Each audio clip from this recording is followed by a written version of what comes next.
A very warm greeting to one and all.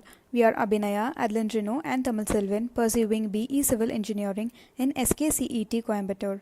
We are here to present a project on the topic combustible fuel and electricity production from waste plastic. Currently, few municipal corporations in Maharashtra have started to convert plastic waste into fuel. One of the industries in Pune started the manufacturing of the plants for recycling to convert the plastic waste into fuel. In this process, we have also incorporated our own ideas and other recent technologies.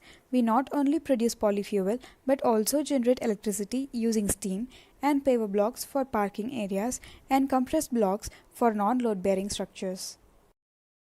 In this process, we have used a 3.5 liter cooker as the heat chamber and a gas stove as heat source. The cooker is tightly occupied by waste LDPE plastic of maximum 50 microns. The cooker is then heated in the flame for about 30 to 35 minutes, during which the plastic turns into liquid state and releases steam. The steam produced is then released into a closed tube and is locked by using a gate valve, where the pressure is monitored by using a pressure gauge. When the pressure reaches a certain limit, it is released by opening the gate valve, which is then led to the turbine chamber, where the steam is allowed to hit the turbine and pass through it, which tends the turbine to rotate and convert the energy into electricity using an alternator.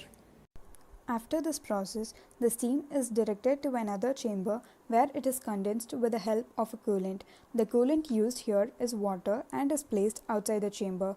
By condensation, the steam is converted into a combustible fuel named polyfuel. On the completion of combustible fuel and electricity production, the plastic waste left over in the cooker is taken and poured into a mold and allowed to cool for some time. This mold can be used to prepare pavement blocks that are used in parking areas and can also be made into compressed blocks which are used in non-load bearing structures. Hence, the process is completed by leaving no plastic waste behind, which serves our project to be an effective one with maximum benefit out of waste plastic. In this process of production, the initial investment is very high and the maintenance cost is very low, and it also helps in entrepreneurship development.